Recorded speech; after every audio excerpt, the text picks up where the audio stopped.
Go. There's your video. Dude, you look different in person. I need to update my pictures. So something changed. I I don't used know. to have hair, right? That's funny. That's funny. Uh, so what drove you to create this defend? I'm sure you're going to touch about that, but a quick summary. What was Yeah, sure. the drive behind that? Well, and let me know if this is coming through here. Yes, it is. Yes, it is. All right, great. So, I like to, so before I came to MITRE in 2017, and before I was at MITRE, I was actually building a commercial cybersecurity product, and it had really cool machine learning in it. And so I was actually a vendor before I joined MITRE and started working, for our sponsors. And when I came to MITRE, one of the things that I found as I started to evaluate security products was that it's very difficult to figure out precisely what they do and what they claim to do. And there's no common language to describe their functionality. And, and in fact, when I was analyzing these products, some of them were my competitors in a previous life. So I thought that I knew what they did. But when you really dig in, you find out, oh, they're doing all these kinds of standard thing, all these kinds of sort of meat and potatoes capabilities. And whereas, you might only be familiar with their differentiating capabilities, right? So that was a humbling experience, but it made me realize, how can we sort of systematize this analysis and communication about this? Because it's not scalable for a security architect to get on the phone with 30 different vendors and ask the same questions over and over again, right? Yeah. So we're trying to help everybody out by having a standard language, but I did feel that pain myself, and I was it was a little surprising, I'll be honest. So yeah, no, like I said, when we reviewed this on the show, we were like, oh, wow, it was an eye-opening. So anyway, welcome to Tactical Edge, Peter. The stage is yours. Thank you. Great. So again, thank you for inviting me to speak to you all today. We've been working on Defend for about 3 years, but it's been a very small team. And it took us a while to figure out how to approach, the problem that we were trying to solve. And I'm going to walk you through that story a little bit, give you some background on the motivation for the project, talk about what we built, how it works, and then do a quick little demo of it, then talk about how people are using it, and then I'll leave you with some sort of thoughts and next steps and how to engage moving forward. So like I said, I work for MITRE. We're a not-for-profit research and development organization based in the United States. Many folks are familiar with MITRE ATT&CK, which is obviously, sort of adjacent to Defend conceptually, and has linkages, in fact, right? So we talk about cybersecurity countermeasures, and that's this very broad term to describe any action taken by defenders in response to cyber adversaries, right? So that could be policies, it could be buying specific vendor technologies, developing a custom capability. It's very broad, but if you think about a very big time scale, it's always in response to the adversary. So for example, if you start to secure the file permissions on your web server and lock down folders in terms of their security settings, the reason we do that is because attackers figured out they could upload scripts to those folders and then they could execute, right? So now we have a policy, okay, limit the execution restrictions on folders, on web servers, right? So it's in response to something that happened, in the past, right? And you're countering that offensive technique. So if you think about these countermeasures in two big buckets, first, technical policies. If you work in government spaces, there's hundreds of or even more of these policies that have to be followed. They specify how to configure underlying IT assets to make them more secure, and you're securing these features that are not specifically security features, or you're securing these capabilities and changing their settings. These are not like cyber operations capabilities. It might be like a domain name server or a web server or your directory server. So these are IT assets, but they have security properties, right, that matter. The other major bucket is the vendor space. And I talked about my background a little bit there. So there's two, this is the vendor sort of eye chart on the bottom, all of the different logos. There's thousands of cybersecurity vendors.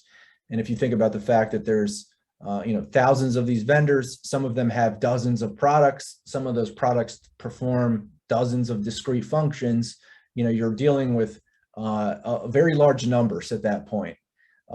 So these two big buckets, how could we reason about them? Well, could we build a model to abstract all of that functionality and describe what these things are really doing? So that's basically the pitch that we had to do the research 3 years ago. And so we set about doing that. So one of the things we sort of challenged ourselves with was, how would you know if you built a good model, this abstraction for this space?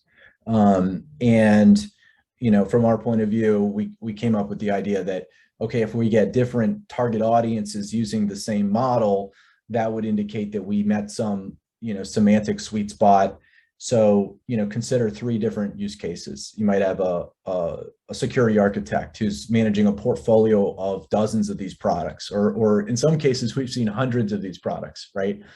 Commercial firms, some very large commercial firms have tremendous numbers of these products. And they have to manage that acquisition lifecycle over time, and they have to know what function the product's performing. And if they remove that, is that critical? If it's too expensive, could they replace it with something that performs the function more affordably? They have to make these decisions over and over. So they have to really know how these countermeasures work under the hood to make good decisions there, right? So that's one use case. Another completely opposite use case is, let's say you're doing a adversary emulation or a red team, emulation sort of, experiment or whatever, and you have to design your plan to get around these countermeasures, right? You have to know exactly how these things work, what functions they're performing, and how to evade them. Another use case, a completely different audience to some degree, would be sort of cybersecurity investors or people investing in early stage technologies. If you're looking at this new technology, what specific technical problem is it solving? Is it new and novel? And so we thought that if we could have a language that sort of speaks to 3 pretty different audiences, then we're hitting some level of accuracy with the semantics, right? So we set about building this for trying to hit those sorts of target audiences, and the result you can see on the website. It's defend.miter.org with a defend with a 3, and so I'll orient you to some of the views here. So the top left is the most prominent sort of display when you go to the website. That's a taxonomy of these countermeasure techniques. What are the specific functions that's being performed, and sort of why, or the tactic, like detect. Are you doing this to detect something? Are you doing this to harden something? Are you doing this to isolate something, right? So that's the most prominent taxonomy or tree structure in the model to summarize the space.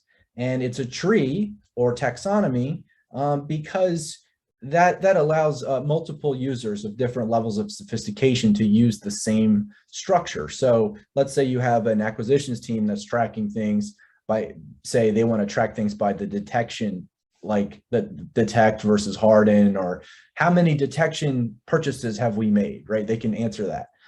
But you might have the security architect or security operations manager.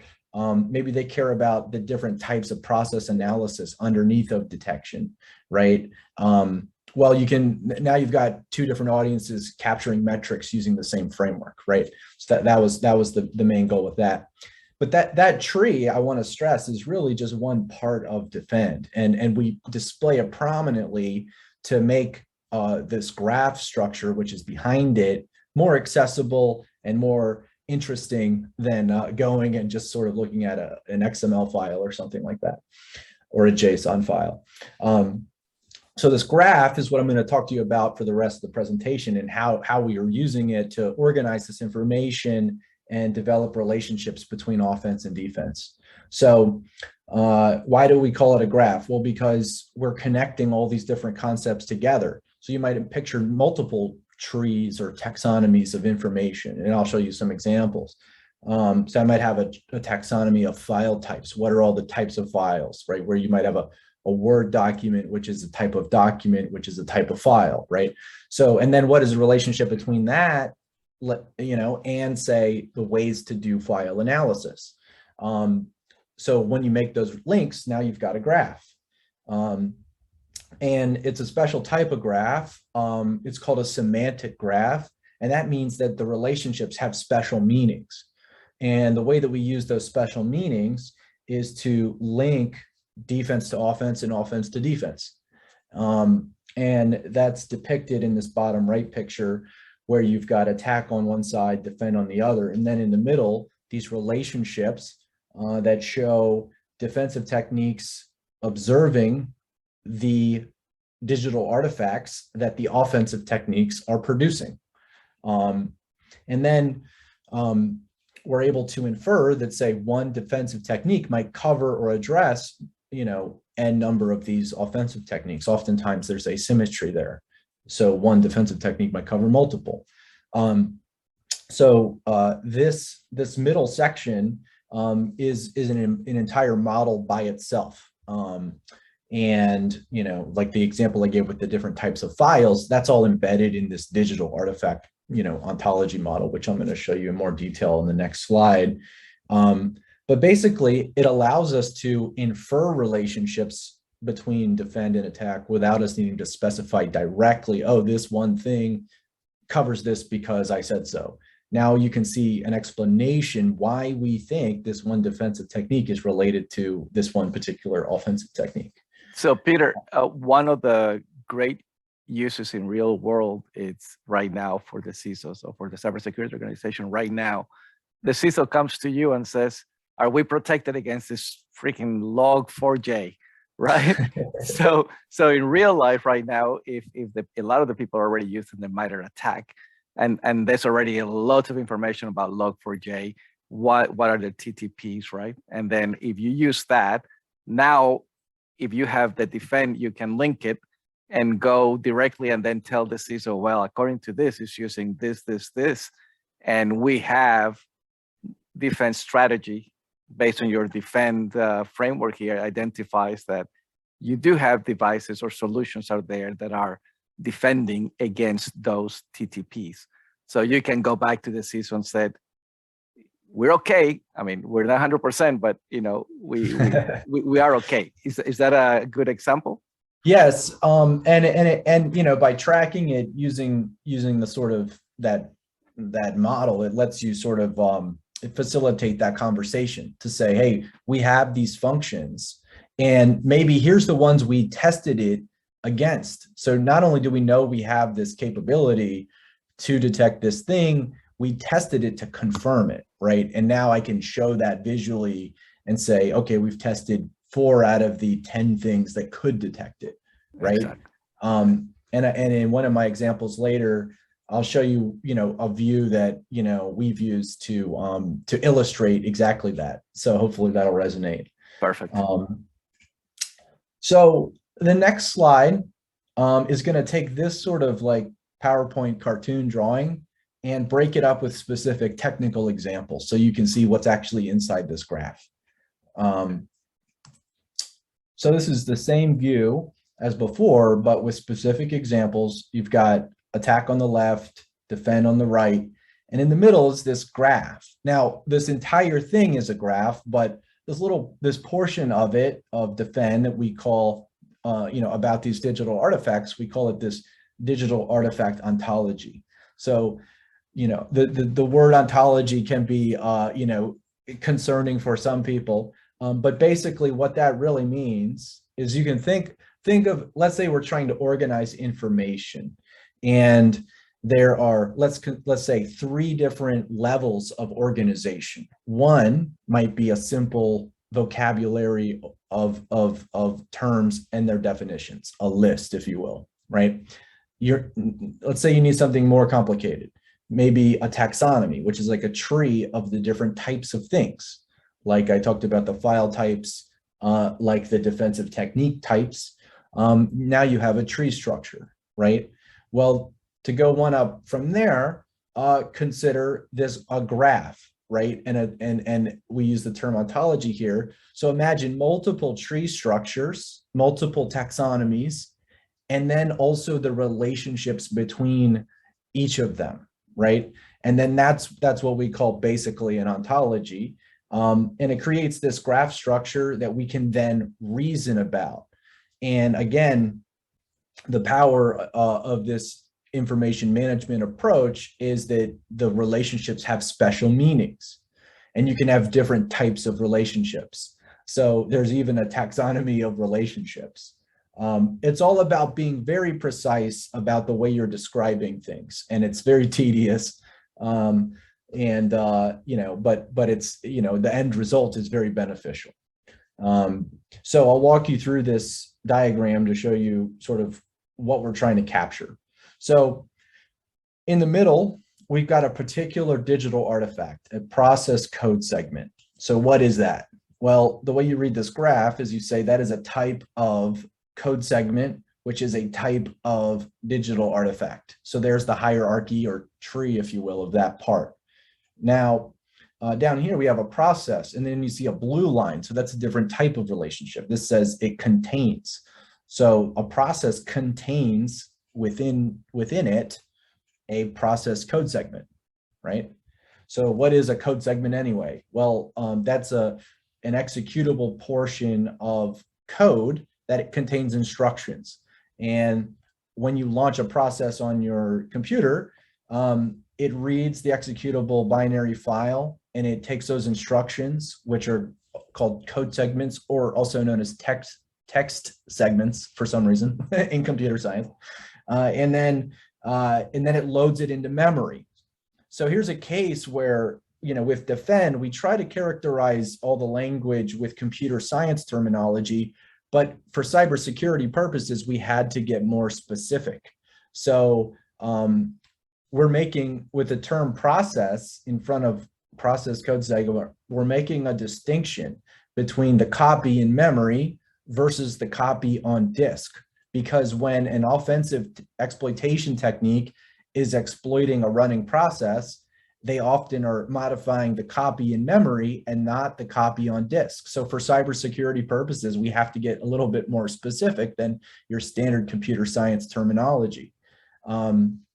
And then for all of these concepts, we have definitions in the model, and there's over 500 of these, and we keep adding more and more all the time. On the defensive side, you see this defensive technique, process code segment verification, is verifying process code segments. And then these offensive techniques are modifying them. Now, what we're doing when we build this model is we map one side at a time, and then we're able to sort of reason through this model and infer additional facts without an expert needing to specify exactly, okay, what could detect process injection. We can infer it automatically with the machine and say, okay, process code segment verification might detect process injection because they're both interacting with process code segments, and we know this technique is used for detection purposes, right? So, this allows us to build the model scalably, otherwise you have to update, everything all the time whenever something changes. So when attack updates, we map it to this intermediate model, and then when we add defend techniques, we map it again here, and all the relationships compute, and we don't have to, redo everything basically.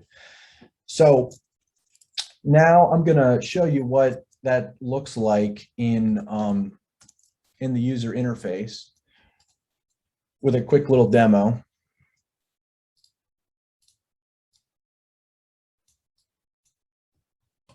Let me see if this works. Oops.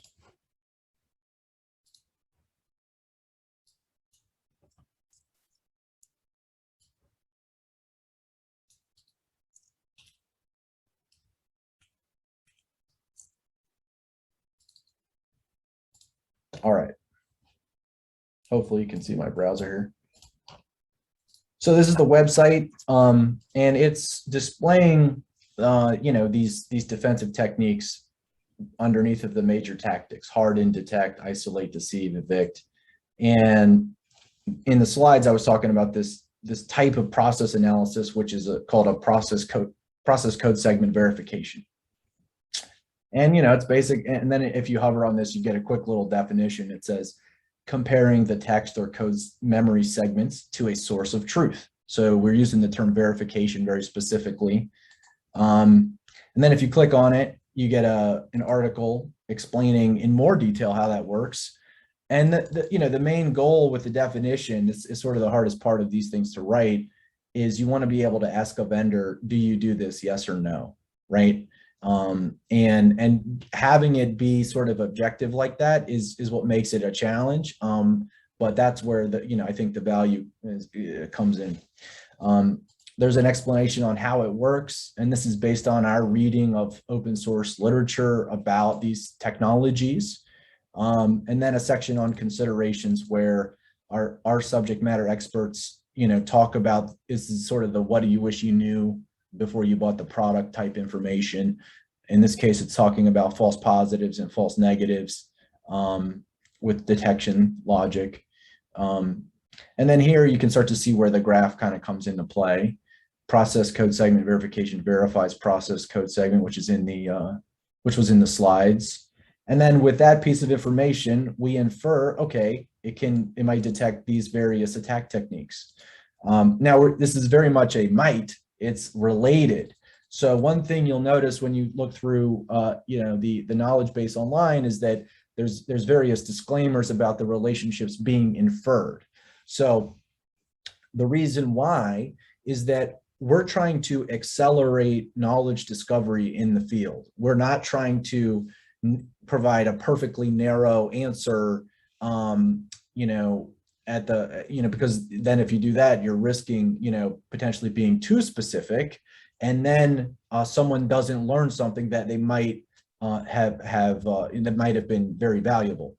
So the relationships are generalizations, and that's kind of the whole point. It's to give you ideas. This is not sort of a compliance tool per se. So Peter, just to make sure I understand, then everything and in that graph, defense evasion, privilege escalation, collection, so forth, those are attack techniques. That's right. Okay. And so that they can use any of those attack techniques to exploit this process code segmentation. Okay, got it. Right. So yes, exactly. It calls that out here. These offensive techniques are determined related because of the way this defensive technique, process code segment verification, verifies process code segments, right? And those even have definitions if you hover like that about what is a process code segment. And if you want more, information on that, you can click what is a process code segment in defend, and then you get this sort of explanation, right? And then when you kind of surf through the graph, you get other ideas like, oh, well, maybe I could also, install, something that does memory boundary tracking, or see if a platform has that. It's sort of to give you ideas, right? With these particular attack techniques, you can also see what they are doing to the process code segments, because like I said, the relationships are semantic, they have meaning. So in the case of process hollowing, we show it modifies process code segments. In the case of credential API hooking, we show it may modify process code segments. So one of the things that I found in cybersecurity is experts are all, the reason why they're experts is because they have all the maybes in their head, and they can say, well, you know what, we could use this to do that because I can abuse its functionality here, or I know that how this thing works, and because of that, we can bolt on something extra to it to leverage it, right? So we've come up with a systematic way of talking about maybes. So in the case of this attack technique, credential API hooking, there's, if you read the attack write-up, it talks about 2 ways this is done. One is where the attacker has the privileges to hook the operating system kernel API and dump the credentials as the functions are being called, right? Another approach actually exploits the kernel, and then they put in their own hooks that way. So in that case, they're doing exploitation to enable this credential API hooking, and that's in a case where it might modify a process code segment. So we put maybe there because sometimes if they already have the permissions, they might get the credential API hooking without needing to do the exploitation, right? And then all this information on this page was developed by looking at these various, in this case, some of these are patents. We link to open source code, other knowledge bases, technical specifications, and various other things. But we read through all of this in order to develop this article, which sort of explains, how this technique works. Peter, this is a lot of work. How big is your team? You're talking to 50% of it. Oh my God, 2 of you? How long did it take you to do this? It was a very small team, but we had 3 years to work on this, and then we've had a number of, we've been able to so when you add up all the people, the total number is small, but we've had a lot of people involved with consulting and that sort of stuff. So okay, wow, this is amazing. So, but I do want to let it is an early stage project. So, one of the things we're doing is saying, like, hey, if you find problems, if you see links that should be there, please reach out and let us know, and we'll add those.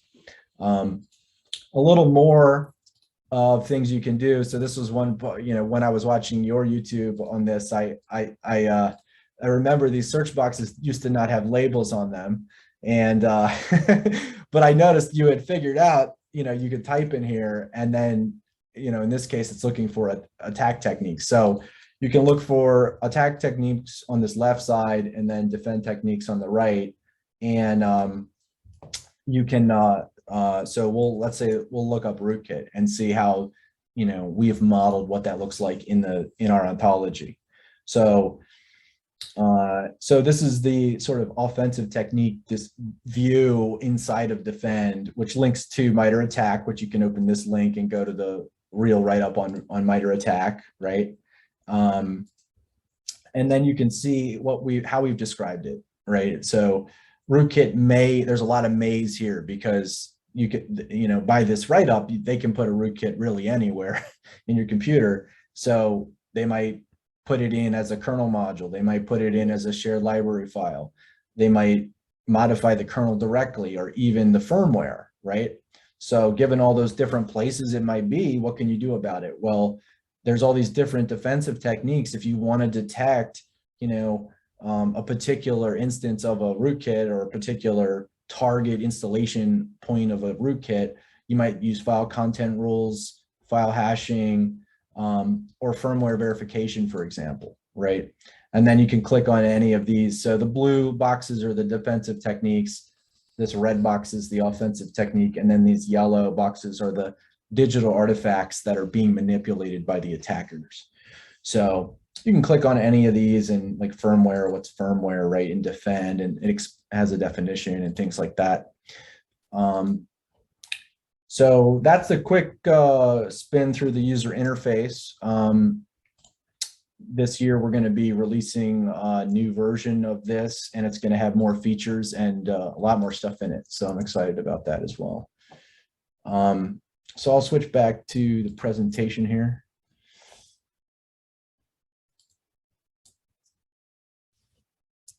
Oh, yeah. Well, actually, you know what? One other thing I'll show is if you want to geek out on the ontology side, and you know, you can download the files here, and you know, so they're in different formats.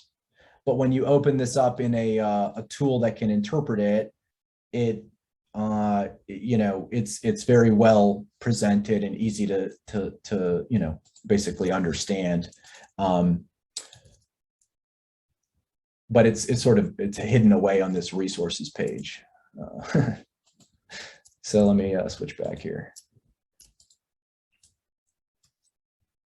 So how do we name these things? So I sort of joke and say that, you know, it's really obvious in hindsight, but when we were developing our methodology, it took us a while to figure this out. And there's sort of two dimensions. There's the defensive action or verb, right? And then there's the digital artifact or noun. So, you know, you can answer a question, you know, when you ask a vendor, you know, what do? You could say, what are you doing to what, right? And the what are you doing is the verb, and the what is the noun or digital artifact. And you could get more specific on each of those sort of dimensions. You have the least specific example here, segment analysis, and then the most specific, process code segment verification.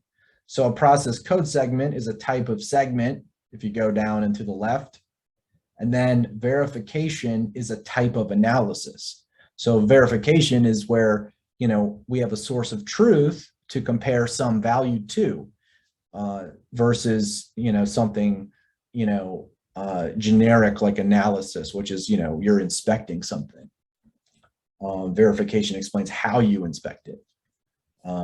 So I say all this because, you know, when you can basically extend defend, you can take that ontology file that I mentioned, and you can download it, open it up with tools, and add in your own techniques, and it fits all into the defend framework.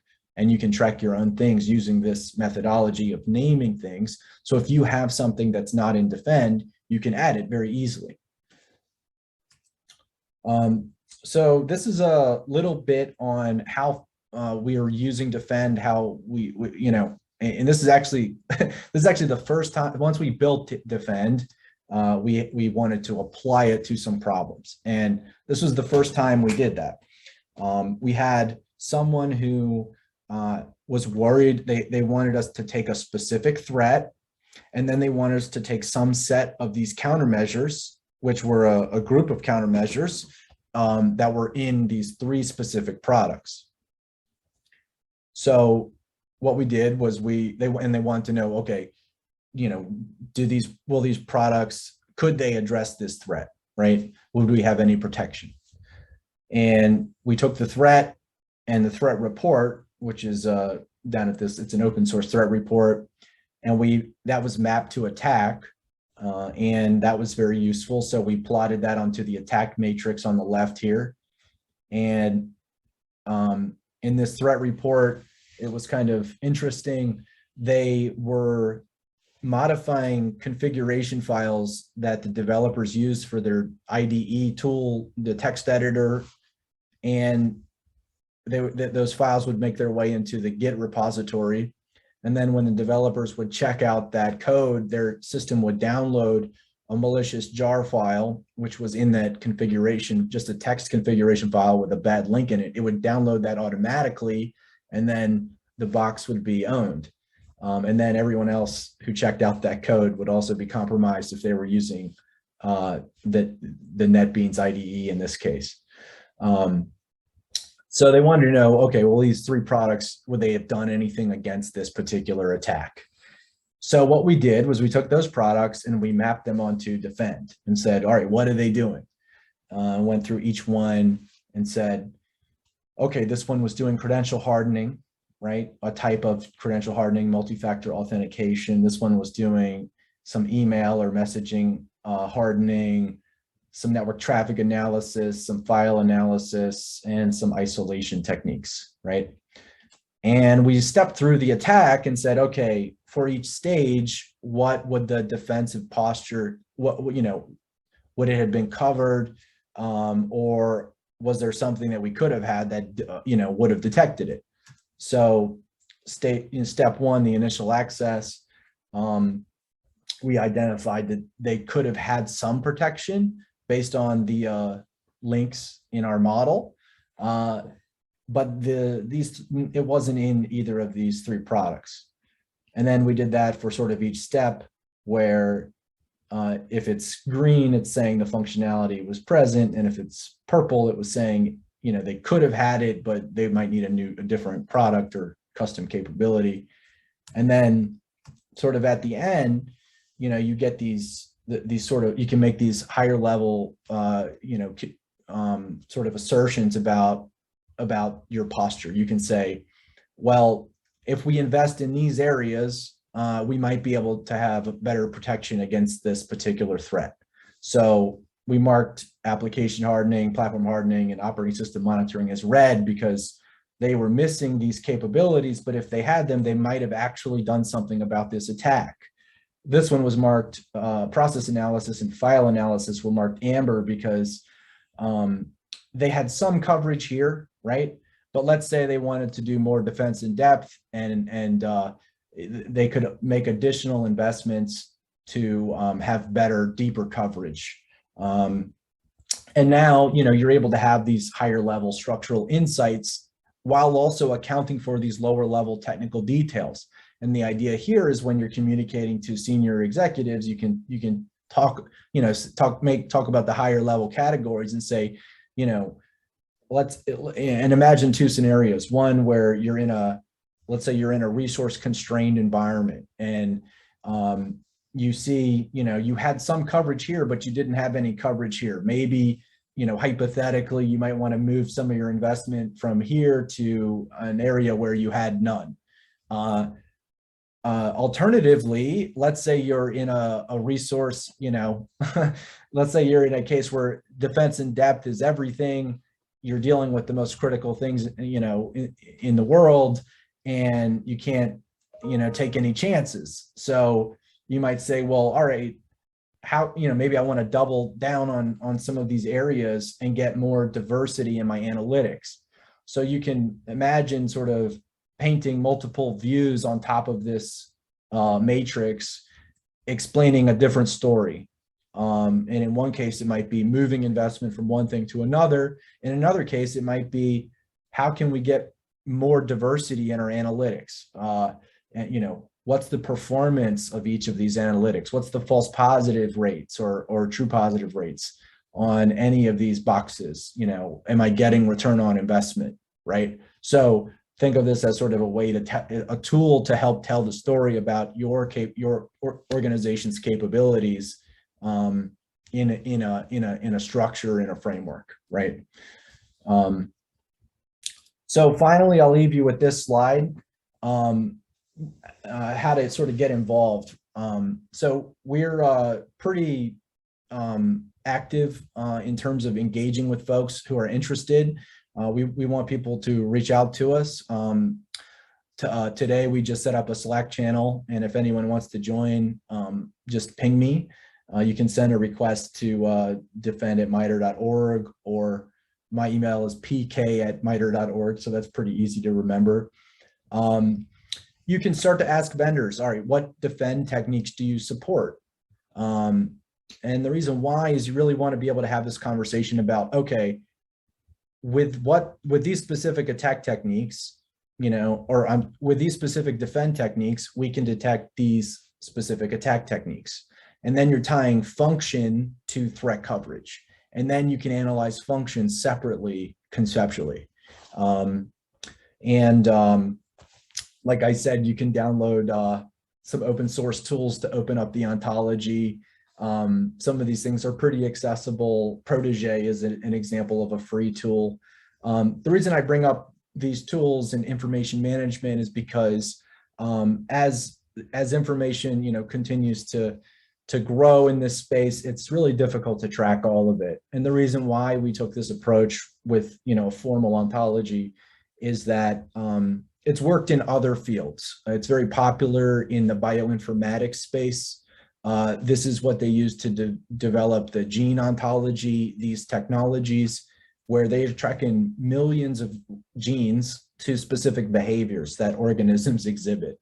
And I like to joke and say, cybersecurity is very hard, but I would posit that biology is more complicated. So, so I figure we could take some lessons learned from that community. Of course, their investment levels are very high, and we can learn from that. So that's why we're using these formal methods.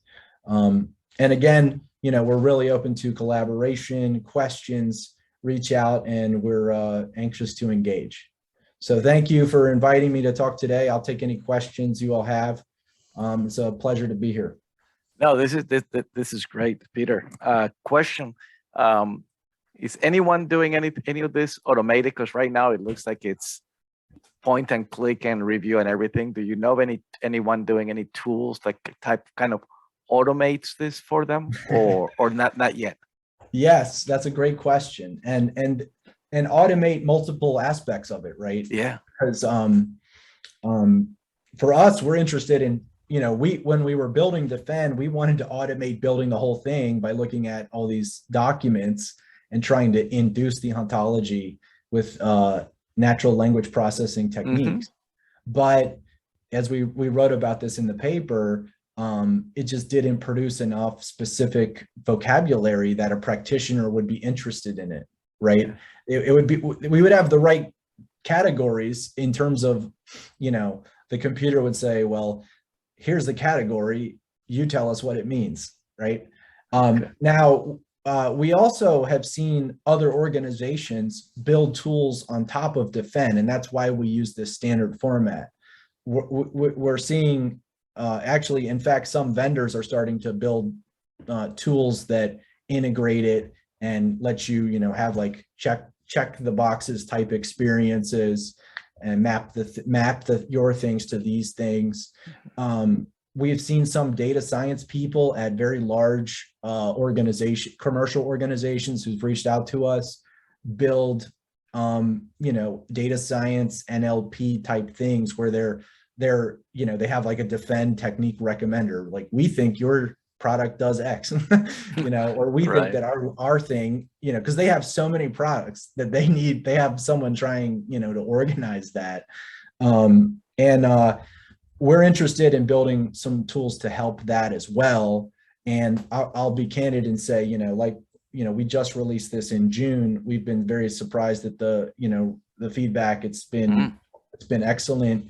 And making it easier to use is one of my highest priorities. Okay. I think we got there a little faster than I was expecting, per se. Really? Wow. Well, no, I know. We had Alex Pinto in one of the shows from, he's the team lead for Verizon, and I'm pretty sure he mentioned that they do use MITRE's D3FEND as part of the thing. Or we asked them. I think that we asked them, wouldn't it be cool if you can plug in MITRE's D3FEND to all of those, attacks that you're identifying, and immediately come up with, for this, you may need to have this type of solution.